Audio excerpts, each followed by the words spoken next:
Buenos días. Soy Quique da Costa, cocinero. Tengo un restaurante aquí en el kilómetro 3. Tengo que reconoceros que una de las cosas que más me cuesta, Javier, es hablar para mis paisanos. Porque normalmente parte del argumentario de mi vida en los últimos años es contarle al mundo qué es Denia, cuál es su culinaria, sus tradiciones.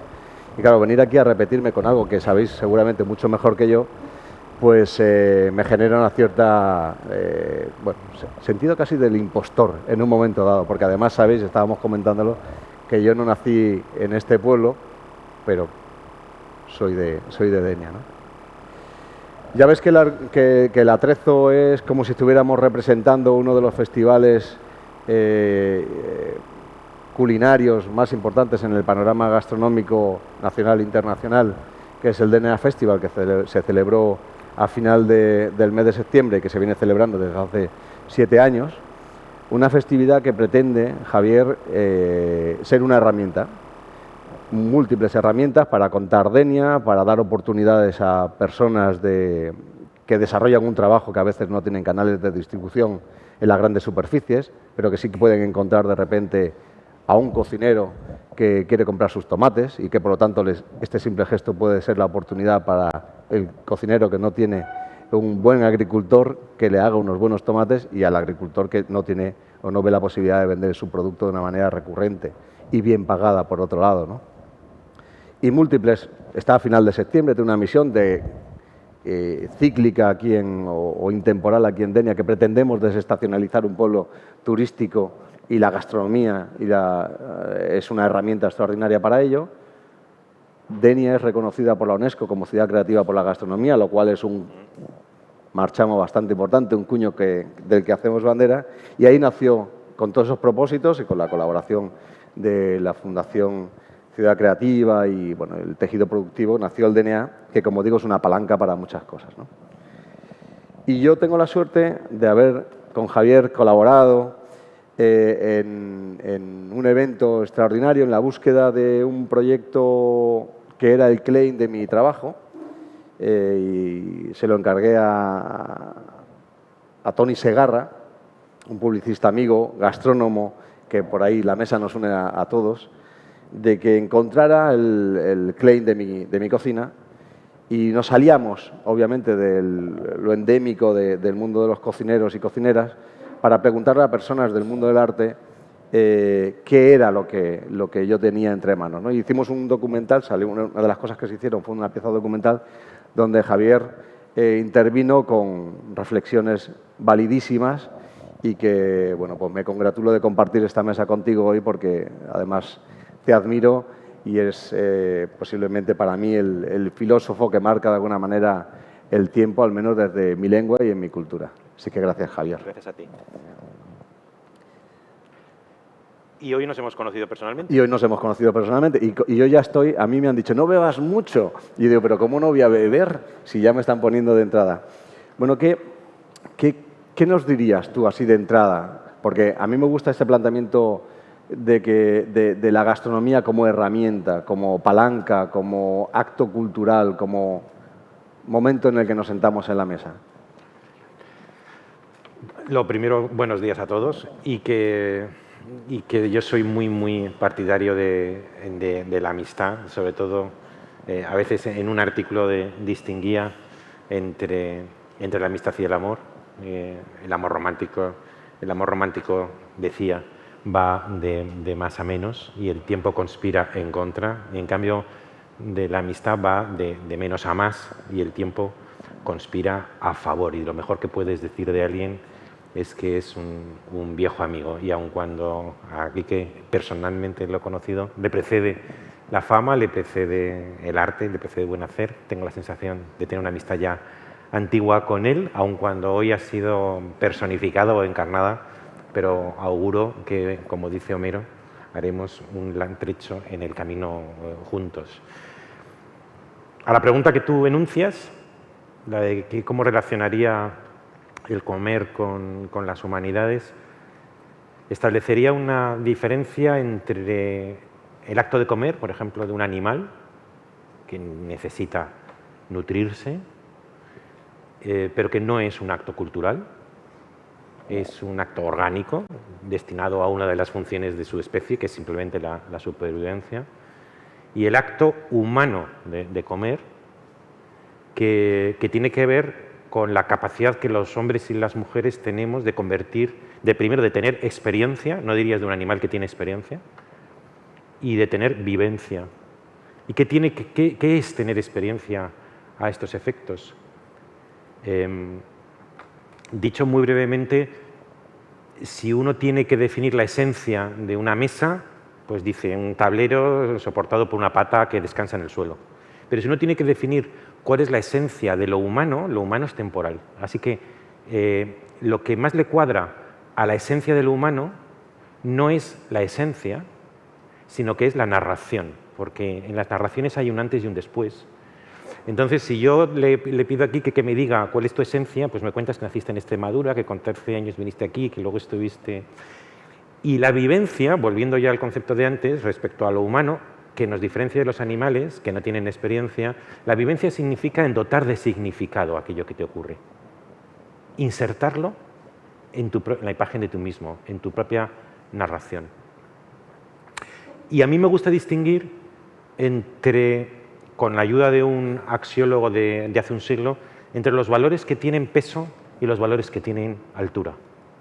Son peso, tienen peso aquellos valores que nos sirven para subsistir, como los animales. Comemos, dormimos, simplemente para seguir viviendo.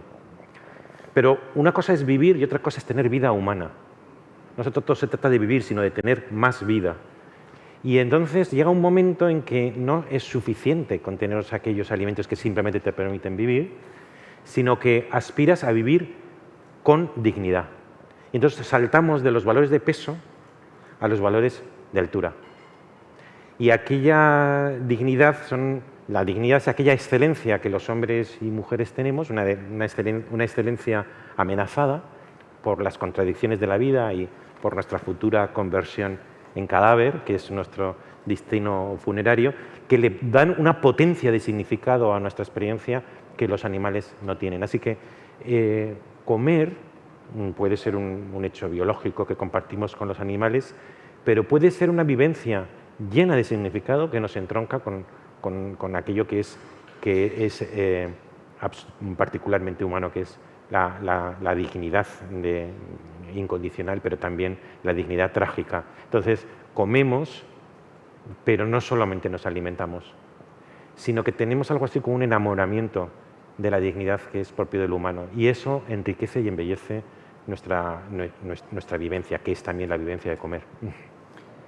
Seguramente es una suerte de estos tiempos, además, poderte sentar en una mesa, ¿no?, y disfrutar de planteamientos gastronómicos que van mucho más allá de comer y comer bien y nutrirse, que es el principio fisiológico al que nos enfrentamos como seres humanos, ¿no? Desde mi perspectiva, claro, yo trato de generar un relato territorial que tiene una serie de valores y factores, pero que trata de hablar de innovaciones, de vanguardias. Trato de expresarme, para mí la cocina es mi lenguaje natural, con él serían mis palabras, los ingredientes son mis palabras y mis platos son mis páginas escritas, son mis artículos escritos, son mis capítulos, ¿no?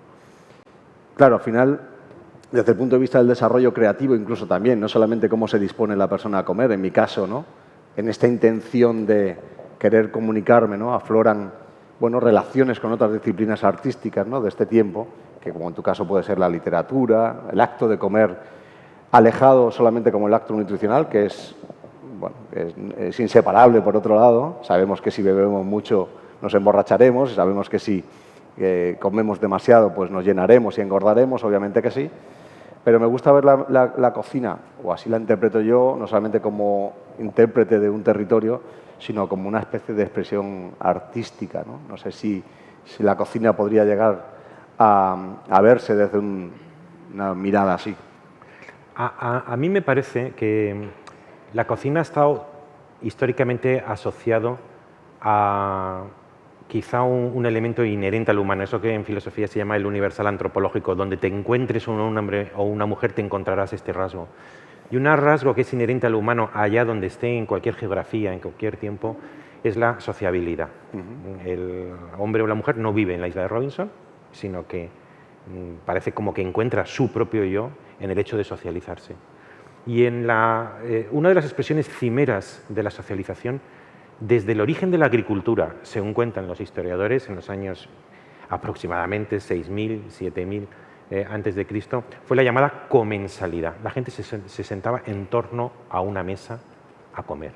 De manera que hacía un acto que desde el punto de vista biológico, orgánico, puede ser un acto individual, que es comer para subsistir. Hacían de ese acto meramente funcional, hacían un acto social, es decir, un acto humanitario.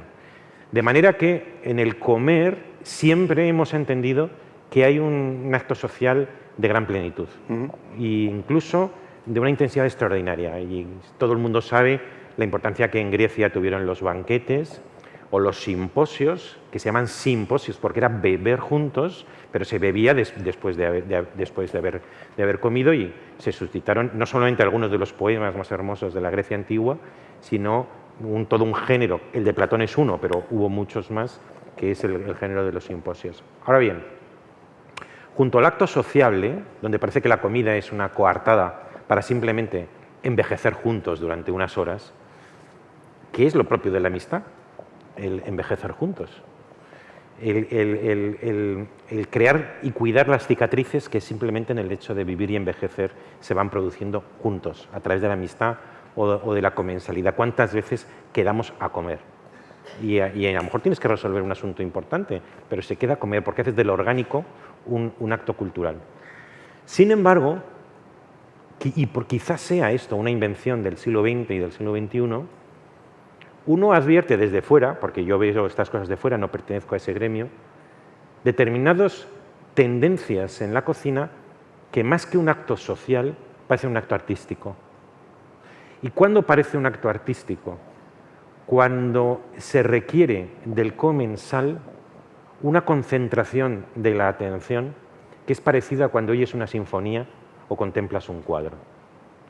Ya no es solo una alimentación para cumplir la función biológica y realzar el acto social, sino que en ocasiones vosotros, los cocineros artísticos, demandáis para una experiencia plena del plato que habéis cocinado la totalidad de los sentidos, del sentido del gusto, del sentido de la vista y sobre todo de eso que, como dice, me parece que era Walter Benjamin, es lo más sagrado que los hombres y las mujeres tenemos, que es la atención. Y se dice, me parece que decía que la atención era algo así como la oración de la mente. Entonces, vosotros tenéis platos que requieren eso sagrado que nosotros tenemos, totalmente colocado en ese plato, en una actitud que no es muy distinta a cuando va a uno a una exposición.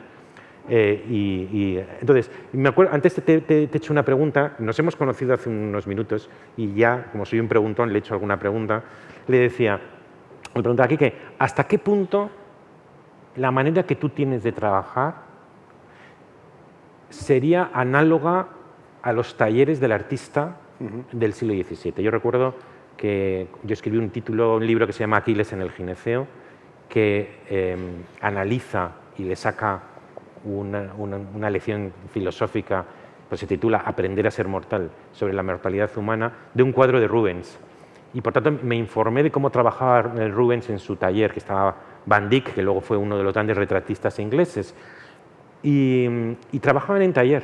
Había un elemento grupal, donde alguien entraba jovencito y tenía que seguir un curso hasta llegar a ser maestro, y entonces le encargaban a Rubens infinidad de cuadros y él establecía un esbozo, Van Dyck u otro de los aprendices hacían el dibujo y luego Rubens pasaba e iba retocando, iba corrigiendo. El diseño era de Rubens, la ejecución era de un aprendiz y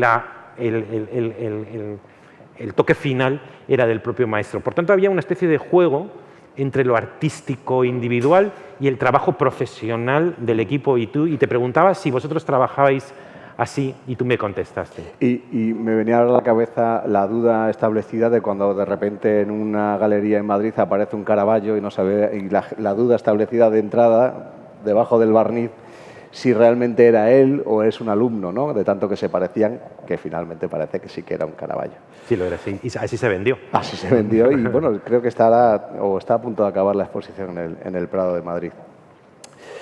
Retomando un poco con la reflexión que hacía antes de ir a lo de los talleres, yo te diría que en un restaurante como el mío, Quique da Costa Restaurante aquí en Denia, lo que pasa es que soy un poco temeroso con la reflexión, por si acaso el restaurante se me llena de mesas de uno.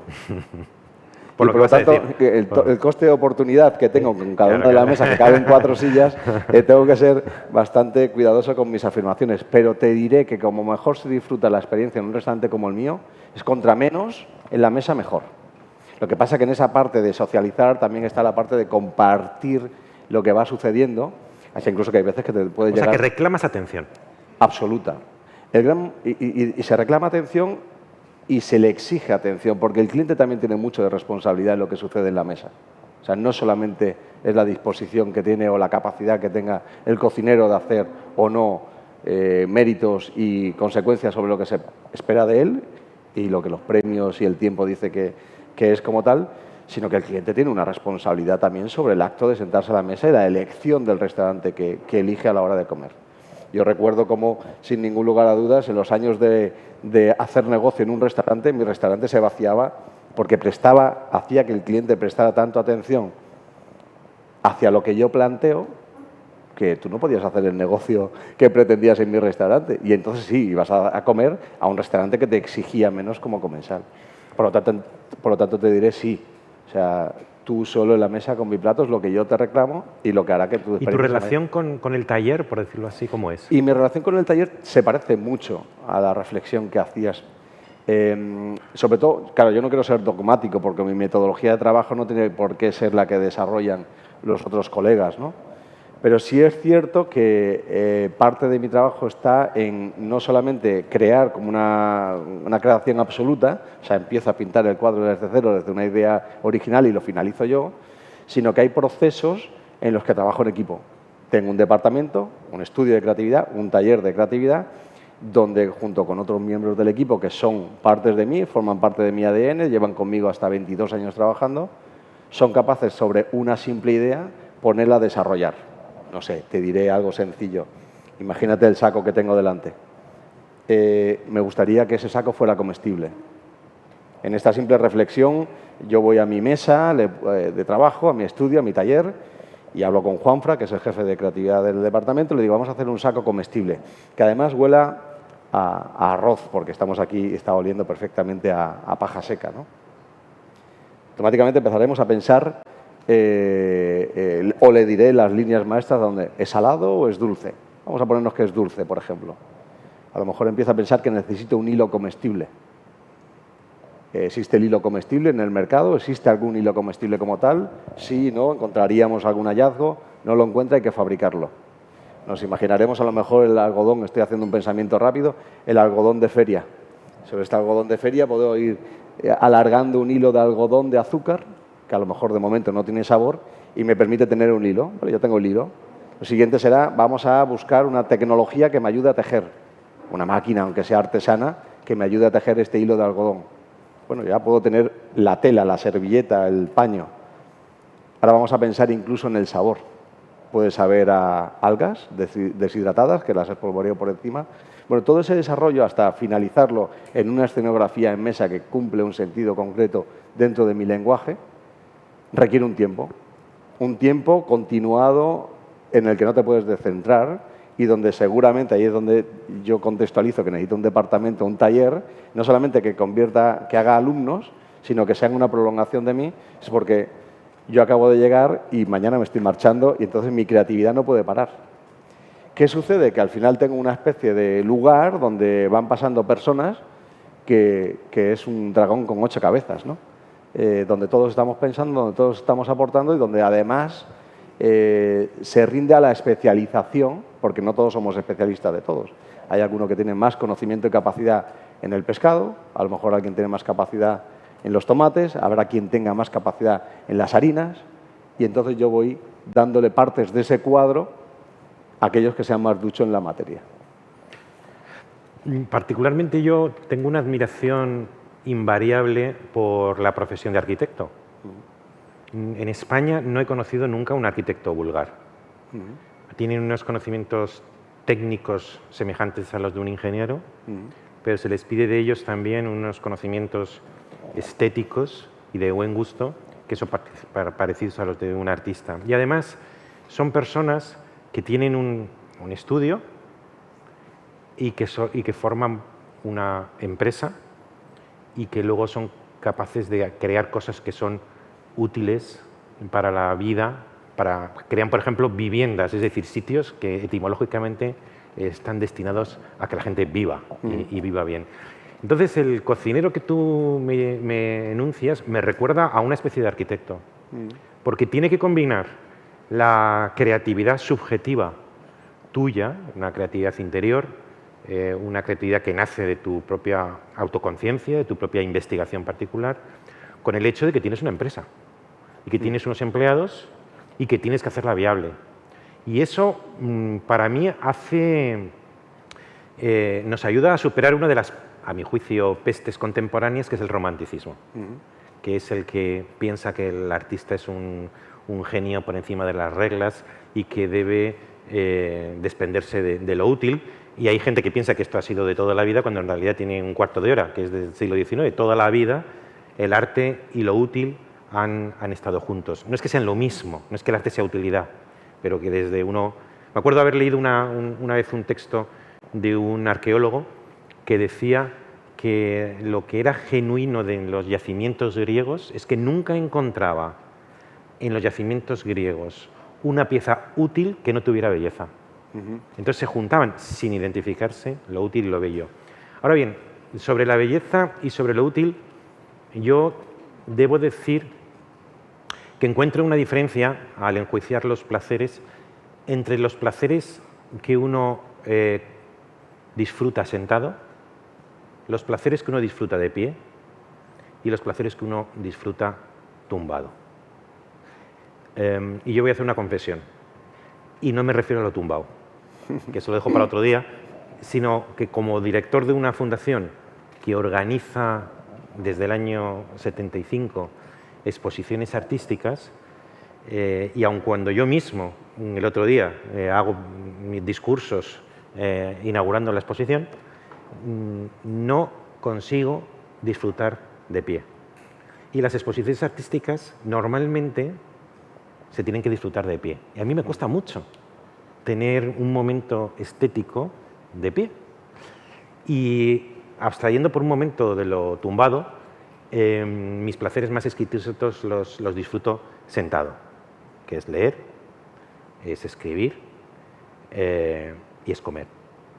Entonces yo me pregunto si el hecho de estar sentado es un requisito necesario para disfrutar de tu cocina, o te puedes imaginar a alguien disfrutando igualmente de tu cocina tumbado o de pie. Te diría de entrada que lo que cambiaría sería no solamente... cambiaría hasta incluso la propia cocina, porque es que no se come igual. Ya los romanos veíamos cómo el triclinium comían, ¿no?, con las manos, porque había fórmula de llevar a la boca los alimentos, ¿no? Cambia la estructura de cómo... ¿Se puede disfrutar en una barra? Pues por supuesto, un vermú y unas gildas en la barra de un bar se puede disfrutar, pero la actitud es totalmente distinta. Y hay una cosa que seguramente entronca con esa manera de disfrutar, que es el aprender. Y el aprendizaje sentado, el nivel de concentración sentado, a mi modo de ver, y bien puesto en una silla, también aporta un valor a la propia experiencia de aprender, de comer, de leer o de escribir, porque estás en un aprendizaje continuado. Por lo tanto, es cierto que te vas a un museo y normalmente la exposición las estás viendo de pies y en camino. Hay artistas, como por ejemplo Marroco, que con la obra plantaba un sillón y además era absolutamente necesario sentarse para ver la propia evolución de la obra con la iluminación concreta. Pero para responderte concretamente, yo considero que una experiencia plena requiere de un nivel de concentración mínima, porque si no te pierdes en el camino ciertas cosas y te las vas a perder seguro, porque la obra culinaria es una construcción por capas, que no necesariamente tienes que ser un especialista para llegar a tu cenit con las 3 capas que tú puedas haber captado y disfrutado. Y ahí es una realidad. El gran profesional puede captar las 7 capas que puede tener la construcción de un plato, y mi abuela puede disfrutar con la primera capa, que es a la que llega, pero esta es porque lo ha creado mi nieto, ¿no? Simplemente sería emocional. ¿Cambiarías el menú? Si alguien tuviera que disfrutar de tu comida de pie, ¿cambiarías el menú? Sí, sí, totalmente. No sería. De hecho, hay una parte del menú que sirvo en el jardín, en mesas bajas, y ya no tiene nada que ver con lo que sucede en las mesas en mi restaurante. Entronca todo dentro de un mismo lenguaje, de una misma temporada, pero el plato de fuera no vale para adentro. De hecho, cuando un día tan llueve, me tengo que replantear la forma de empezar el menú porque esos platos no valen para comer dentro por la filosofía, por la construcción orgánica que tiene el propio plato y porque han nacido para estar al aire libre. Pues porque los ingredientes que están alrededor forman parte del plato y se genera una comunidad o una comunión entre el paisaje y el plato propiamente dicho. Dirías que, es que yo recuerdo un pasaje de un autor que decía que a medida que uno envejece, la vida le sabe distinta. Pero la vida, no lo dirás por mí. No, porque además tú lo único que haces es acumular juventud. Pero que hay un sabor. ¿A qué te sabe la vida? Tú ya no te sabe lo mismo cuando tienes 20 años que cuando tienes 30, que cuando tienes 50. Hay un sabor de la vida. Y yo reflexionaba en algún sitio que sabor y saber también es distinto, porque tiene una cierta analogía. El sabor y el saber de la experiencia de la vida. ¿Cómo te sabe la vida? Tiene que ver con la sabiduría, con la experiencia de la vida que has acumulado. Y hay casi de los 5 sentidos hay alusiones al arte de vivir. Por ejemplo, del tacto decimos de una persona que tiene tacto. Una persona que tiene tacto es una persona que tiene esa sabiduría que se puede aplicar al caso concreto para hablar con delicadeza. Y de una persona que tiene unas papilas gustativas y lo aplicamos ya a la vida en general, decimos que tiene gusto. Y una persona que como es astuta, decimos que tiene olfato. Y de una persona que adivina el futuro, decimos que tiene vista, ¿no? Y hay personas que dicen que, por ejemplo, decía Max Weber que él no tenía oído para la religión. Es decir, que como que las notas que emite en este caso la experiencia espiritual de lo religioso no le llegaban. ¿Hasta qué punto la cocina, la alta cocina, tiene que tener una especie de experiencia de la vida? ¿Cocina es igual para una persona de 18 años que le sabe la vida de una manera y que por tanto esa especie de saber y sabiduría implícita puede o no condicionar la experiencia del gusto del plato que le has preparado con 20 años o con 50? ¿Habría una comida apropiada para una persona de 20 años y apropiada para una persona de 60? Estoy convencido de que sí. Te diría que dependiendo qué cultura venga incluso también. Porque, por ejemplo, en la cultura japonesa los postres como tal, la bollería como tal no existe. Teniendo en cuenta que la primera edad, la primera parte temprana está asociada a lo dulce, básicamente porque la leche materna es dulce, y muy poco a lo amargo, que es un sabor que después vamos construyendo conforme va evolucionando nuestra propia papila gustativa y seguramente también la amargura de la vida, que te va trayendo menos dulzura en la parte temprana y más amargura en la posterior. De hecho, no conozco muchos niños pequeños que se acerquen al café con naturalidad o al chocolate muy amargo, es verdad, o a la cerveza o a la tónica. ¿Eso requiere educación, requiere experiencia o las dos cosas? Yo creo que hay una parte de experiencia, educación. Yo tengo un ejemplo muy claro que es mi hija, que desde bien temprana va probando pequeñas cosas. Mi hija sí, mi hijo no. No dediqué el mismo esfuerzo. En educar.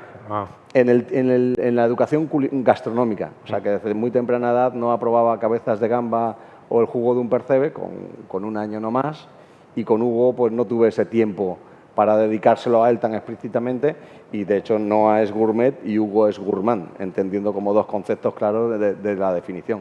Yo creo que hay una parte de educación, hay una parte de la propia evolución de tus papilas gustativas que van evolucionando.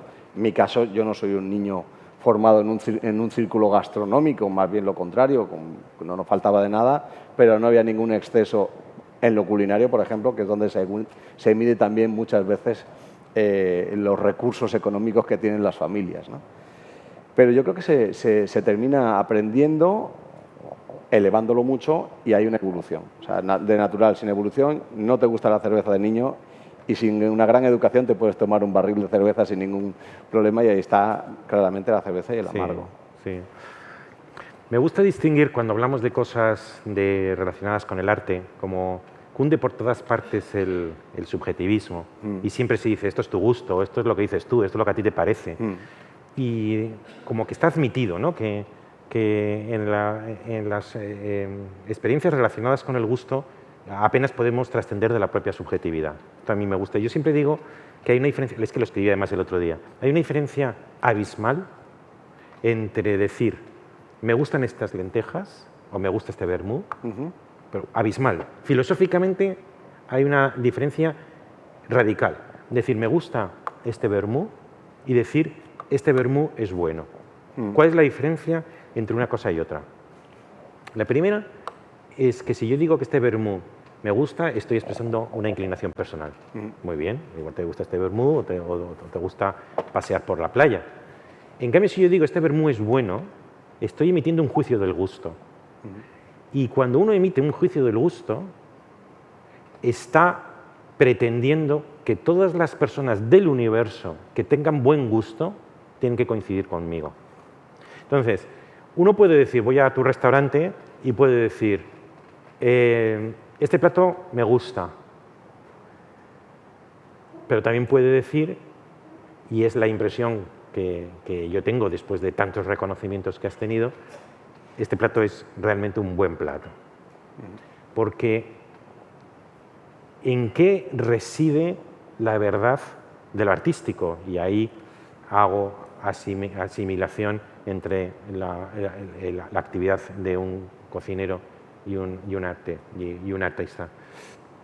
Que la verdad de la ciencia reside en la verificación empírica o en la demostración matemática.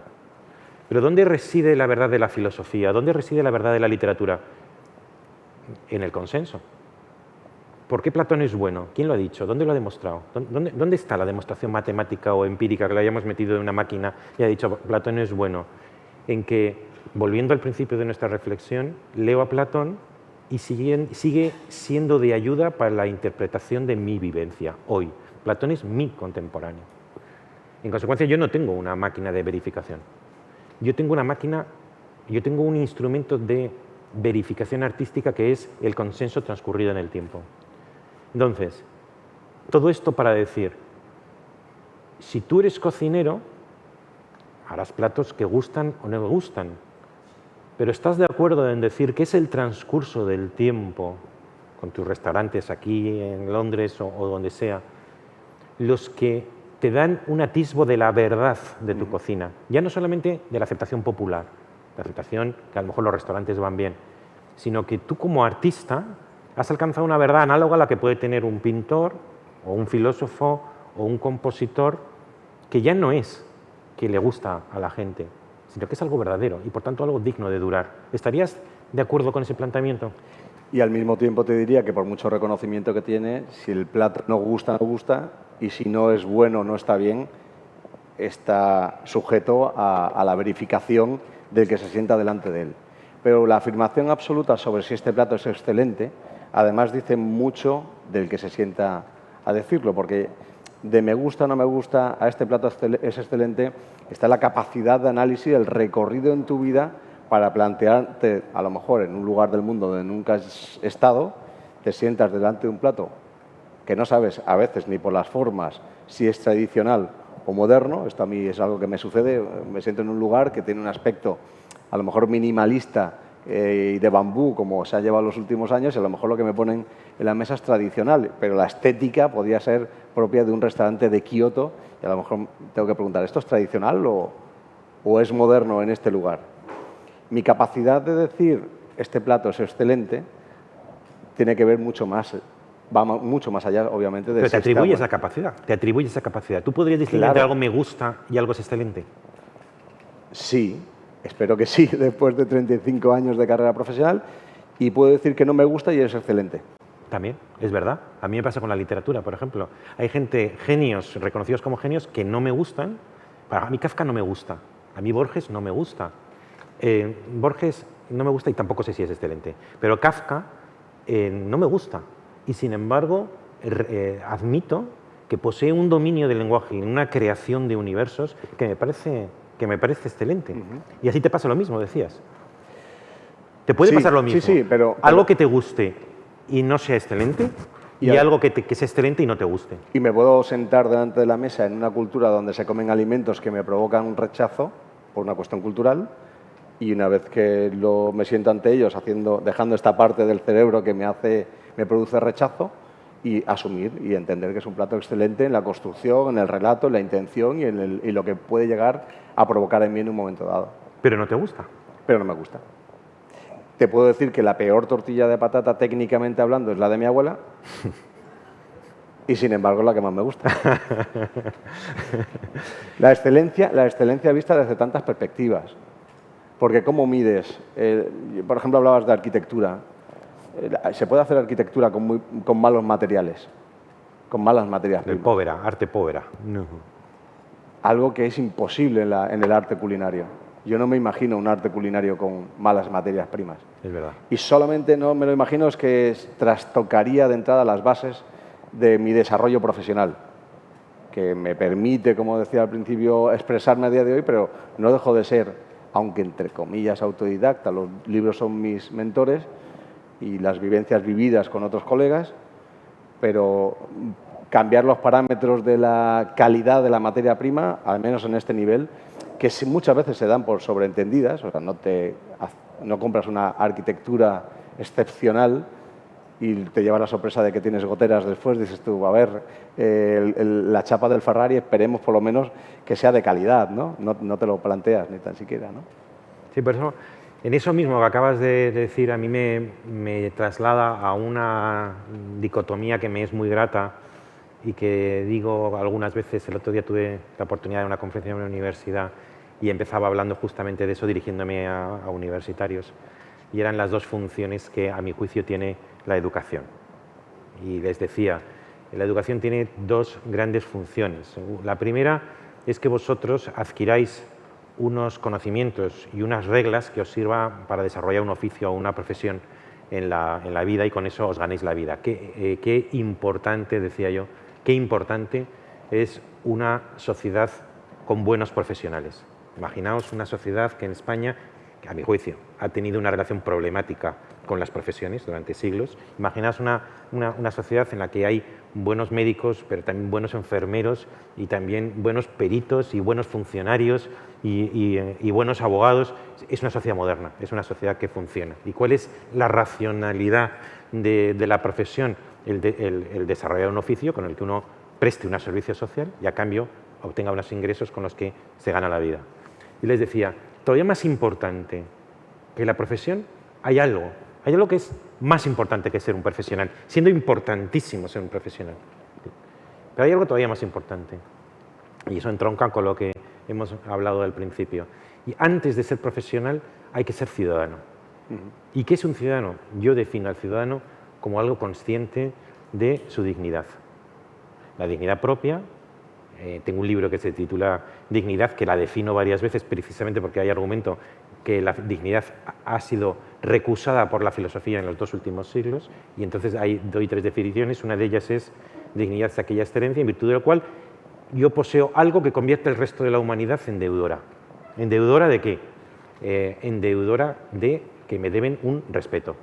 Y yo debo un respeto a todos los portadores de dignidad. Así que aquellas cosas que despiertan en nosotros el sentimiento de la dignidad, que es mi definición de las humanidades son una canción modulada en la que cuenta una y otra vez la historia atribulada de la dignidad humana.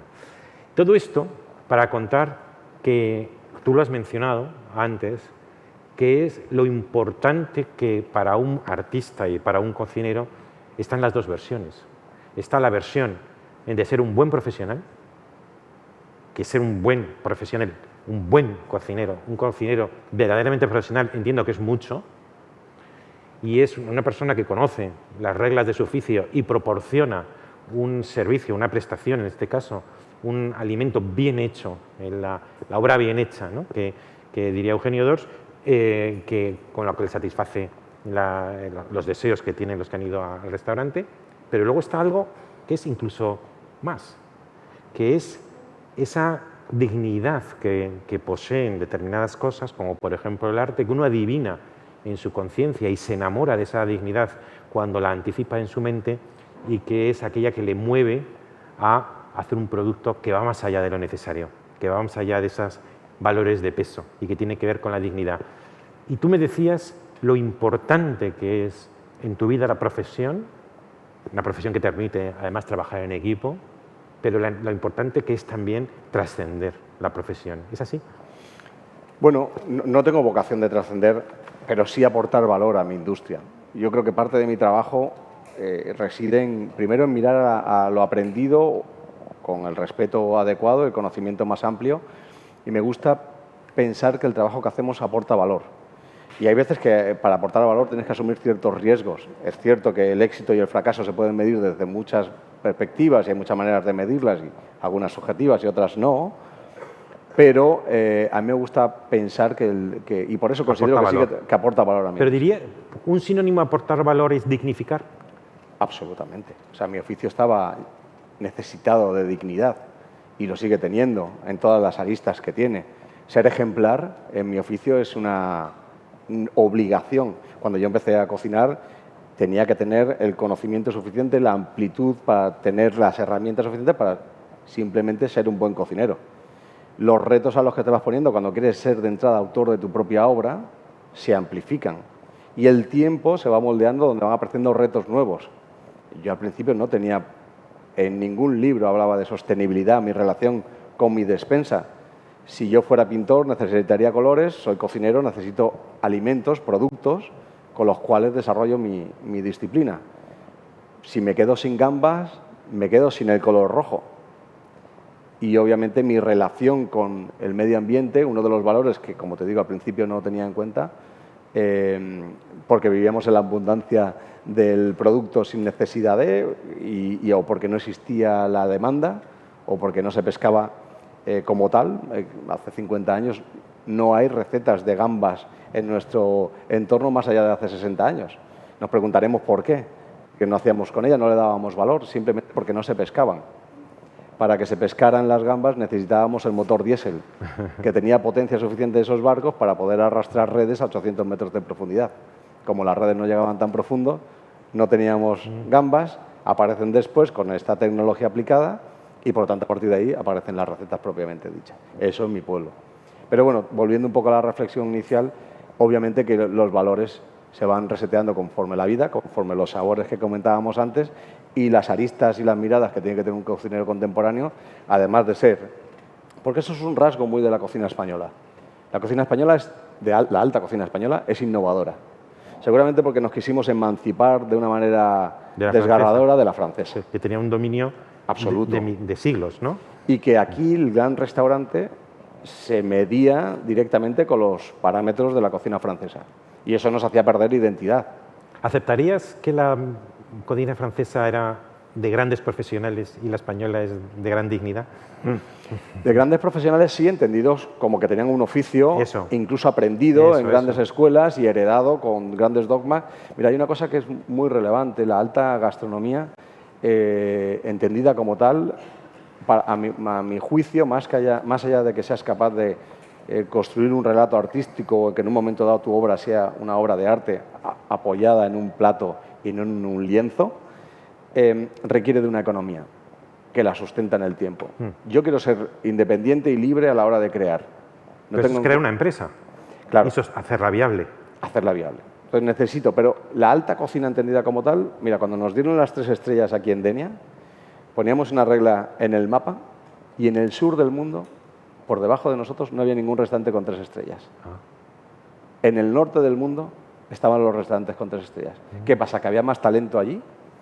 ¿Qué pasa? ¿Que solamente había oficio?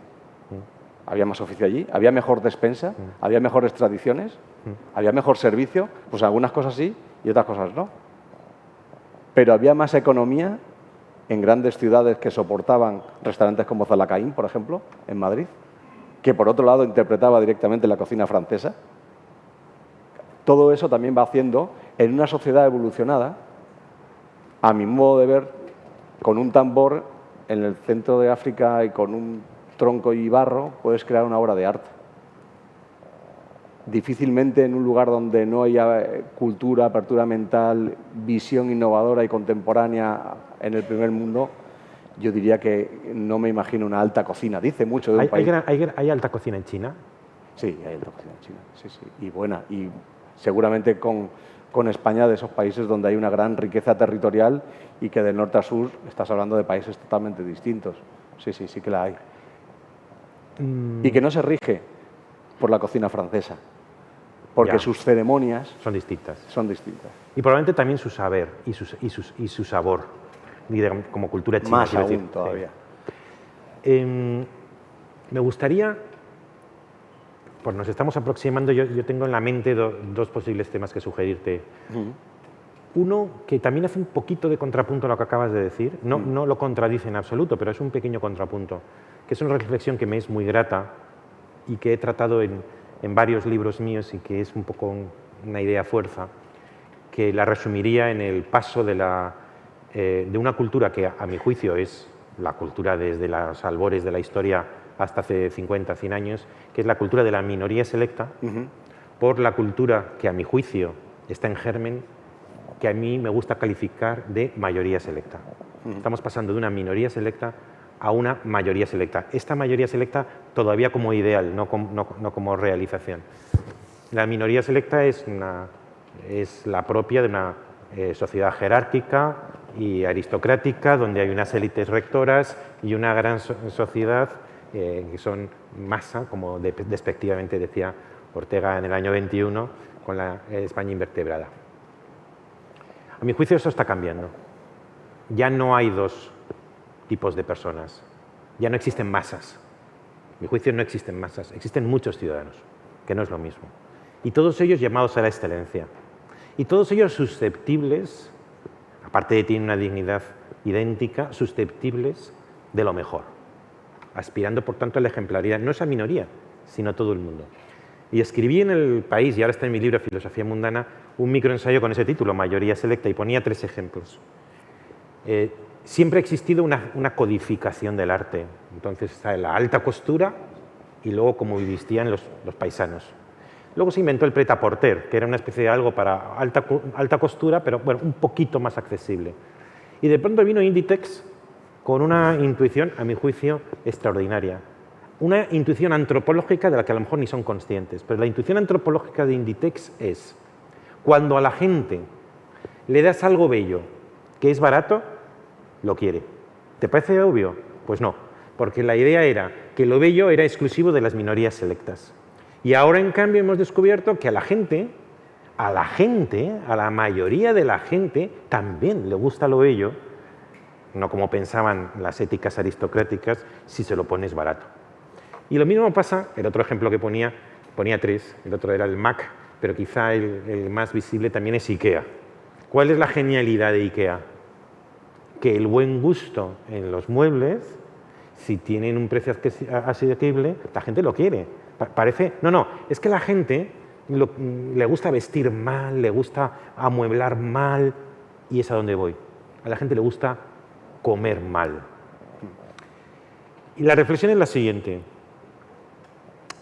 yo nunca podré rivalizar con un multimillonario a la hora de tener un avión privado, o tener una colección de arte, o tener una finca de 300 hectáreas. Ahí el multimillonario será distinto de mí siempre. Pero yo, la inmensa mayoría de la gente tiene móvil. Estoy hablando en Occidente y en España. Entonces, la diferencia en disfrutar del arte de la cocina no es tan grande con un multimillonario. Porque yo, primero, puedo ir a un restaurante que no sea caro, pero que sea bueno, pero puedo ir a tu restaurante. Y no solamente yo, sino mucha gente en España puede ir a tu restaurante. Y si ha educado su gusto, o si está deseando, como antes hablábamos de Inditex o hablábamos de IKEA, a lo mejor esto resulta que le está deseando tomar un plato de tu restaurante por el principio que todavía está en gestación de la mayoría selecta. Dicho de otra manera, es cierto que se requieren unas condiciones económicas como las que son en España. Se necesita a veces tradiciones, a veces organizaciones, instituciones, transmisión del saber, pero también estamos asistiendo a una democratización del gusto. Otro ejemplo que me gusta poner es el de la inteligencia artificial. En algún sitio, en una comedia que escribí, decía un personaje, la verdad es aristocrática porque está reservada a los que estudian, mientras que el bien es universal. Todo el mundo puede practicar el bien en cualquier circunstancia, no así la verdad. Bueno, ¿y qué es la inteligencia artificial? La superación del aristocratismo de la verdad, porque cualquier persona, con independencia de sus condicionamientos genéticos, puede usar y disfrutar una inteligencia superior al hombre más inteligente o a la mujer más inteligente del mundo. O sea, se está produciendo también una democratización de la verdad. ¿No crees que también hay una cierta democratización del buen gusto, entendiendo ahora el buen gusto no solamente en la manera de vestir o en la manera de comportarse, sino en la manera de disfrutar la comida?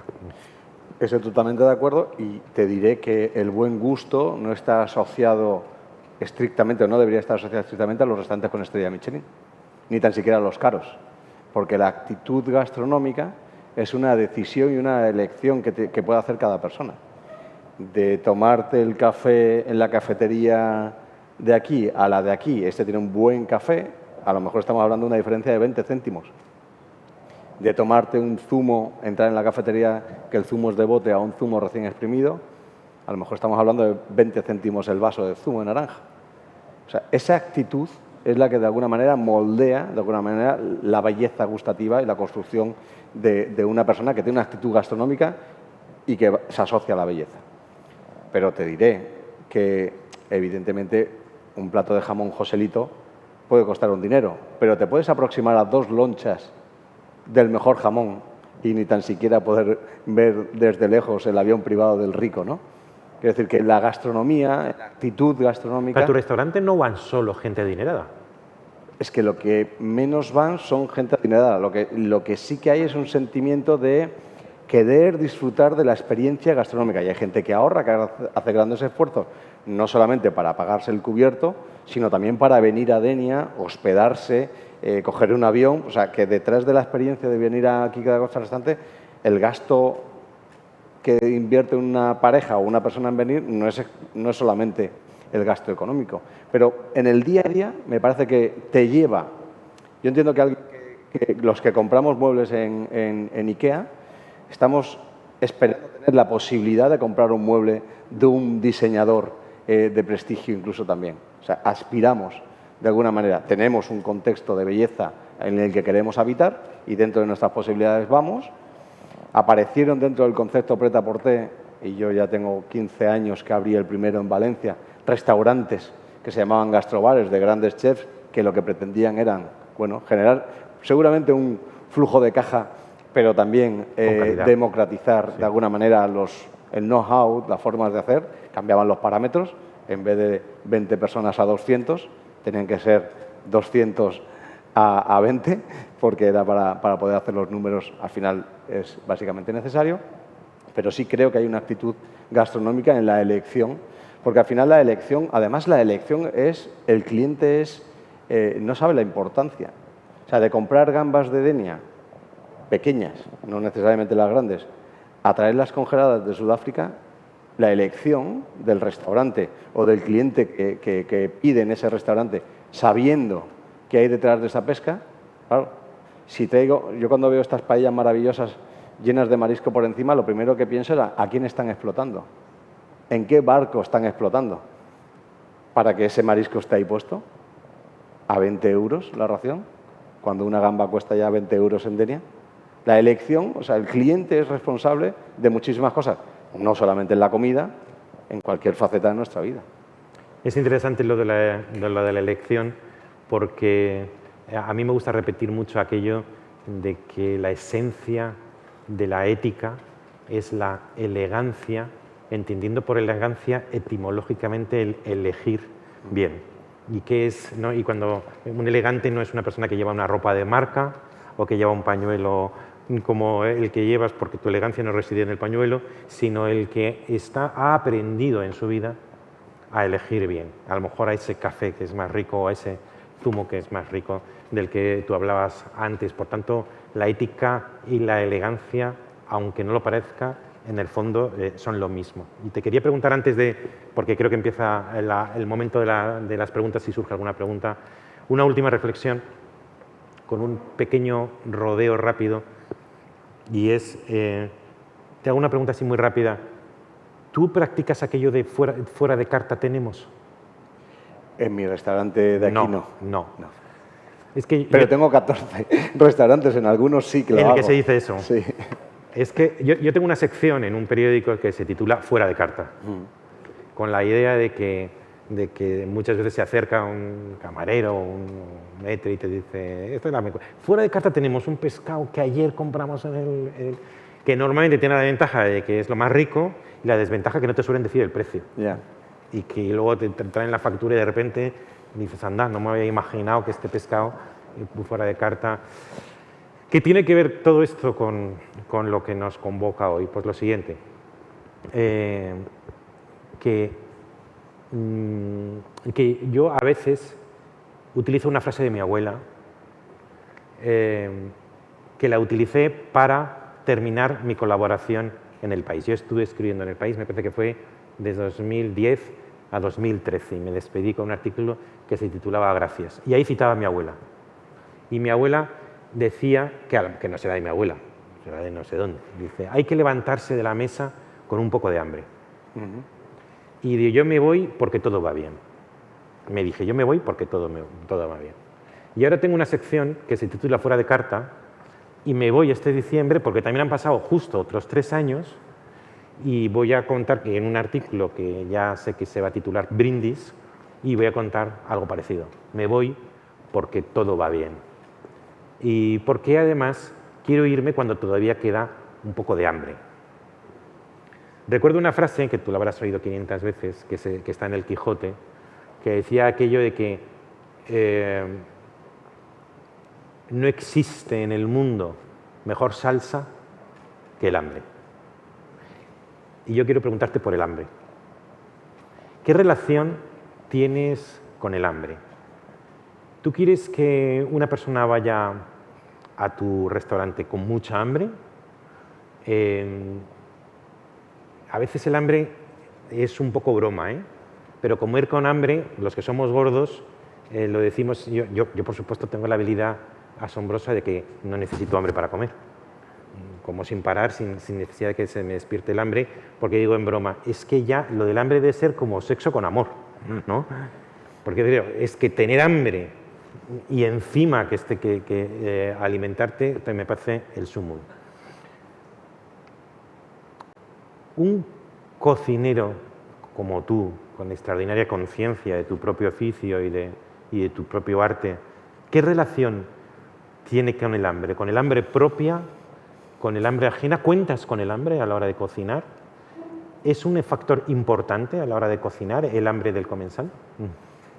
Absolutamente. Te diré que yo, como tú, como sin hambre, y es uno de mis grandes problemas. Evidentemente, yo creo que el cliente se plantea en un restaurante como los nuestros con apetito, con hambre, con ganas de comer, sin haber comido mucho. Todavía seguimos teniendo los restaurantes de alta cocina ese que se dice ración grande, plato grande, ración pequeña, ¿no? Yo lo he solucionado, he puesto platos pequeños para evitar ya que... Y desborda. Claro, con poco. Pero sí, yo creo que el hambre tiene muchas miradas, desde el punto de vista incluso hasta creativo. Enfrentarte a la creación de un plato sin hambre, tus sentidos afloran de otra manera. El hambre de creativa, ya no sacada del hambre fisiológica, sino el hambre para crear, seguir teniendo hambre. Los reconocimientos podían llegar a empacharte, ya tienes 3 estrellas y por lo tanto no hace falta que seas creativo. Mi relación con el hambre también tiene que ver con que yo desarrollo una disciplina de la que trato de crear un arte, sublimarla desde la perspectiva o desde todas las aristas del hedonismo. Pero parte del deseo. Sin deseo es difícil que exista cocina. Obvio. Al menos tal cual lo entiendo. Me puedo convertir en solamente en un buen oficiante de mi oficio. Un buen profesional. Un buen profesional y desarrollar mi trabajo sin necesidad. Pero el hambre del desarrollo creativo. Y lo que venía a decir es que donde choco es que todo esto que estoy hablando en un mundo donde todavía hay hambre y donde reflexiona al mismo tiempo el sentido y los valores que tiene uno cuando, por ejemplo, en mi caso, soy embajador de Acción contra el Hambre y anualmente voy a algún lugar del mundo intentando no solamente ayudar, sino entender y desde mi conocimiento intentar aportar algún tipo de valor para aquellas personas que no tienen nada de comer, poderles ayudar para que al menos puedan conservar aquellos alimentos cuando los puedan tener y poderse alimentar. ¿Qué os parece si alguien quiere pues, participar de la conversación o hacer alguna pregunta a Quique o compartir alguna meditación o algo? Y si no, que nos digan. A Quique y sobre todo a Javier, que a mí me tenéis aquí todos los días o muchos días en Denia y la verdad que es una... ¿Hay alguna pregunta o algún comentario que... Ahí hay una.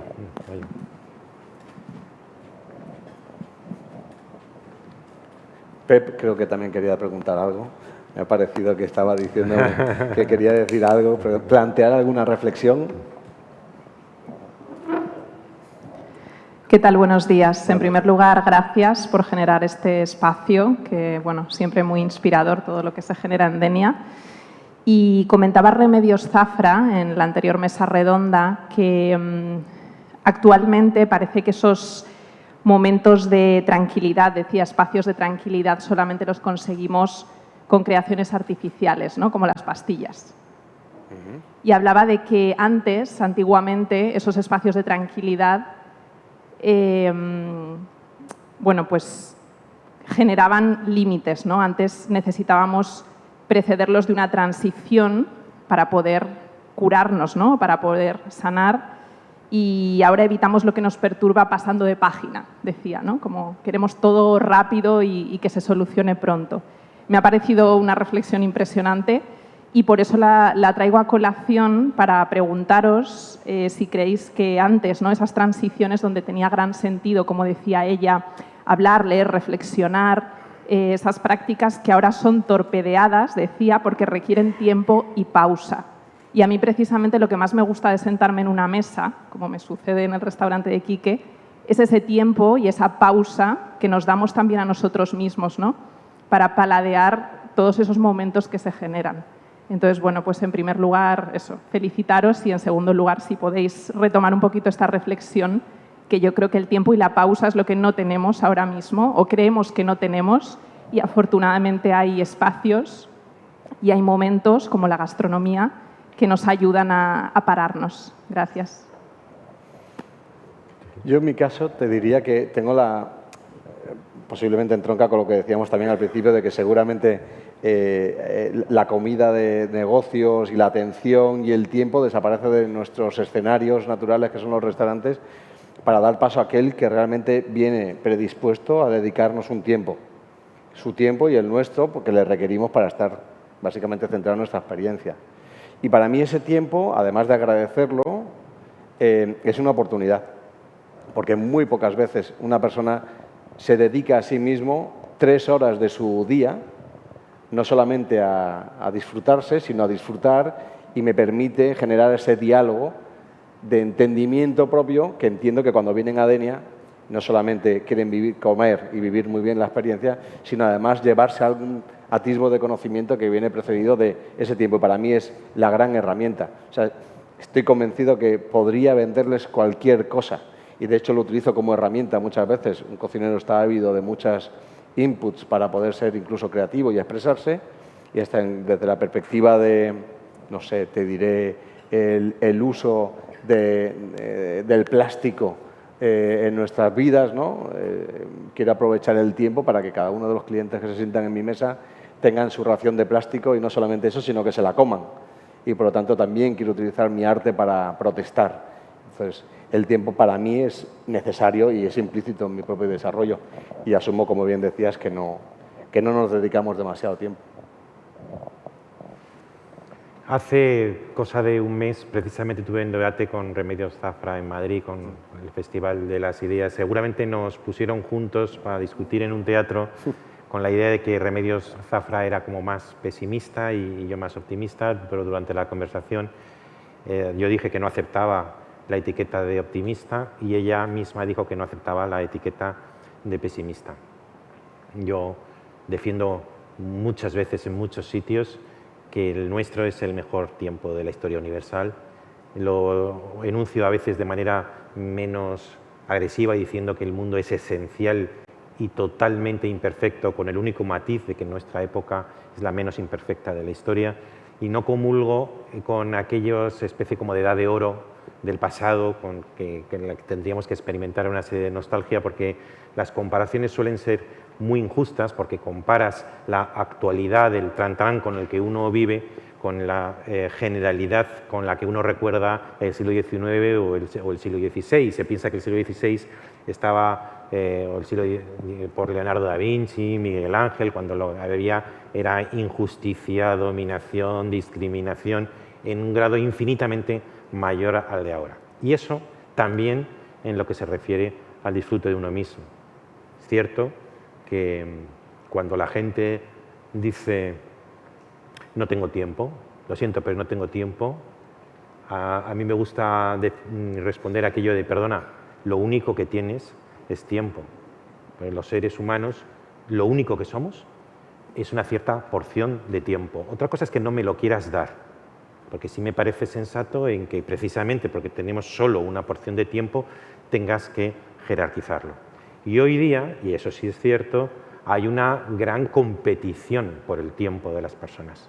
Nuestra atención, empezábamos al principio sobre la atención en el arte, nuestra atención es objeto de una rivalidad quizá mayor que antes.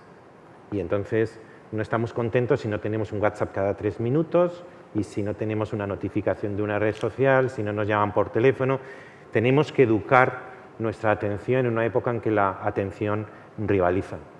Pero al mismo tiempo podemos ir al restaurante de Quique y estar 3 horas con nosotros mismos en esa especie de autopertenencia, ese, como dice Séneca, ser rey de uno mismo, de que uno disfruta de ese reinato cuando está en soledad consigo mismo o disfrutando de una experiencia como es la cocina. Hace 100 años eso no era posible. No existía una persona como Quique hace 100 años. No existía un restaurante como el suyo. Hoy sí existe. Es cierto que, volvemos a lo de antes, tienes que educar tu elegancia, tienes que educar tu capacidad de elección y puedes ir a un restaurante malo, puedes ir a una película mala, puedes poner tu atención donde no la merece o puedes estar a la altura de esa oración de la mente que, según Walter Benjamin, es la atención. A mi juicio, en el siglo XXI tienes más posibilidades que antes para poner tu atención en lugares que estén a la altura de tu dignidad y de tu humanidad, pero también puedes dispersar tu atención, malograr tu atención, malbaratar tu atención, pero yo no tengo ninguna nostalgia del tiempo pasado, desde luego tampoco tengo ninguna complacencia del presente, como si fuera una especie de fin de la historia que no sea susceptible de mejorar. Es esencialmente perfectible, es esencialmente imperfecto, pero no sin defectos. Creo que esta época es mejor que las anteriores, que todas las anteriores. Ahí hay otra pregunta, me parece. Hola. Bueno, lo primero de todo, muchas gracias por crear este espacio, como ha dicho mi compañera. A pesar de que, como dice Javier, vivimos probablemente el mejor tiempo vivible, sí que los jóvenes, por ejemplo, experimentan una sensación de un tiempo deshumanizante, individualizante, en el que a día de hoy, por ejemplo, cada día están más de moda las suscripciones a páginas que te llevan comida precocinada todos los días a casa, ¿no? Que a mí me parece anecdótico porque conozco a 2 personas que hagan esto. Mis amigos, que están todo el día con el ordenador, y mi abuela, que ya no se puede cocinar, ¿no? Entonces, en este aspecto individualizante de los jóvenes que ya ni siquiera se levantan a la cocina a cocinar, que cada vez dependemos más de cadenas de comida que igual no precisamente se centran en la calidad de sus productos, lo que habéis dicho al principio me parece que la cocina tiene esa potencialidad revolucionaria y casi antropológica de crear relaciones interpersonales con el simple hecho de sentando a la gente alrededor de una mesa. ¿Cómo creéis vosotros que se podría potenciar ese factor de la cocina? ¿Cómo incitar a los jóvenes a a hacer el acto revolucionario casi de cocinar para sus amigos, de conseguir la ilusión de alimentar a otros, alimentarse a sí mismos y crear así relaciones interpersonales que no dependan tanto de la época pues, en la que vivimos. Muchas gracias. Yo diría así rápidamente, Javier, que estas plataformas se han convertido en las abuelas de los jóvenes que tú dices, ¿no? Porque al final están de alguna manera surtiendo o dando, por las circunstancias y las necesidades que se generan, muchas veces la alimentación diaria. Y también reconozco que la gente más o menos de mi edad, que pudo tener, no pedir cuando era joven comida a domicilio, pero que sí que se levantaban los domingos con más tiempo y se iban a un restaurante de Denia por la paella y se la llevaban a casa y no la cocinaban. Esto era el delivery de entonces, ¿no? Que todavía esa fotografía la seguimos viendo y justamente solía suceder los domingos cuando más tiempo tienes, ¿no? Que te podías desarrollar. En un acto, el de cocinar una paella, por otro lado, muy familiar y a veces diría que muy machista, porque casi siempre es el hombre el que termina dándole la vuelta al sofrito, y rápidamente todo el mundo viene allá a coger el riñón del conejo o a dárselo a probar cualquier cosa con la cervecita, y el que se lleva solamente el domingo y para comer la palmadita en la espalda como qué buenas te salen las paellas, papá, cuando el resto de la semana eran las madres las que estaban cocinando. Yo por ahí lo veo. También creo que no soy catastrofista, porque como decía, yo creo que la gente de mi edad no la he conocido aproximándose de jóvenes a la cocina. No las he conocido. O sea, ha ido llegando después el interés por la cocina, seguramente porque culturalmente tienen más interés por la gastronomía, por el vino, por los aceites, se van sentando a la mesa y se aflora ese sentimiento de lo voy a intentar. Hay herramientas también para ponerlo más fácil a día de hoy. No soy catastrofista del todo, pero yo creo que es un tema también muy educacional. Y aquellas cosas más mundanas, aquellas más cotidianas, también serían susceptibles de incorporarles en nuestra educación pequeña, porque la cocina es un lugar, la cocina es una disciplina difícil, no es una disciplina fácil, y que es un lugar hostil, no la profesional, sino la cocina normal. Te puedes cortar, hay aceite que arde, o sea, hay cierto miedo a la aproximación. Yo, de los momentos de más miedo de mi vida con mis hijos ha sido cuando intenté enseñarles a cocinar y tenían un cuchillo en la mano y una cebolla. Claro, mi miedo era que se me iba a cortar el dedo. Entonces, es una disciplina difícil que tiene un requerimiento. Entonces, yo lo introduciría de base en la educación cotidiana, en la ESO, para empezar. Sería una muy buena herramienta. ¿Qué hacemos? ¿Respondo o ya terminamos? Respondo y terminamos. En fin, yo también es que estoy a favor de todas las invenciones y de todas las de todas las tecnologías. Yo estoy a favor de todo. Lo único que ocurre es que los progresos en la tecnología conceden mayor poder al hombre y a la mujer, a la especie humana. Y todo el mundo sabe que el poder se puede utilizar para bien o para mal. Entonces, un cuchillo puede servir para cortar el pan y dárselo a un necesitado, o puede servir para clavarlo en la espalda del necesitado. Lo que necesitamos es educarnos en la elegancia, en el saber elegir cómo usar el cuchillo. Las nuevas tecnologías, yo estoy a favor de las nuevas tecnologías y de las redes sociales, porque además, lo he argumentado alguna vez, a mí me gusta mucho una sociedad que sustituya a esa época de la minoría selecta, donde solo un pequeño grupo de personas tenían perfil, se le hacía un retrato al emperador o al cardenal o al general, y había un pintor o había una estatua, una columna de Trajano donde se narraban las hazañas y gestas de Trajano, pero solo un pequeño grupo de personas tenían un perfil que además se lo daba a otro que le hacía la escultura o la pintura o la columna. Y ahora estamos en una sociedad en que la tecnología permite que todos los hombres y mujeres del mundo que se conecten a Internet tengan un perfil.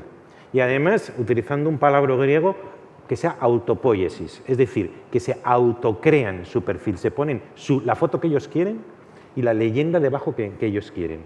Y eso es muy hermoso. Ya no solamente un grupo de personas tienen identidad, sino que todas las personas del mundo que estén conectados y puedan estar conectados pueden tener una identidad.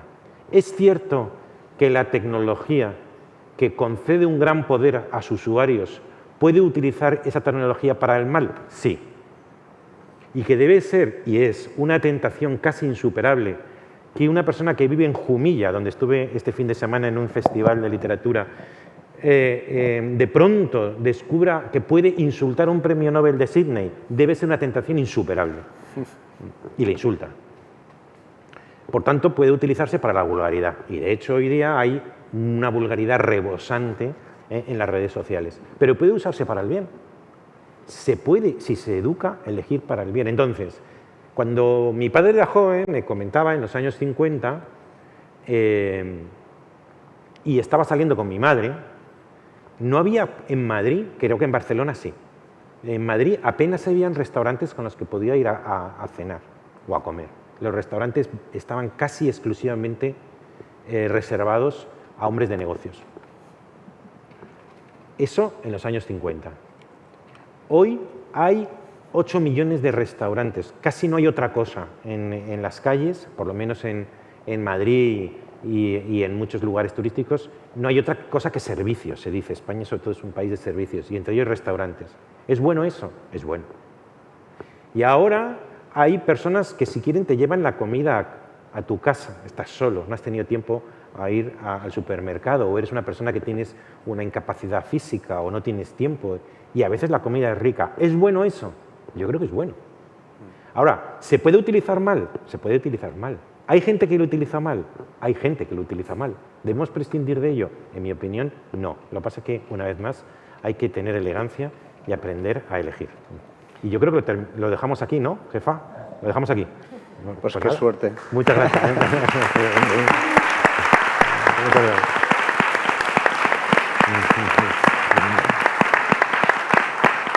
Ya.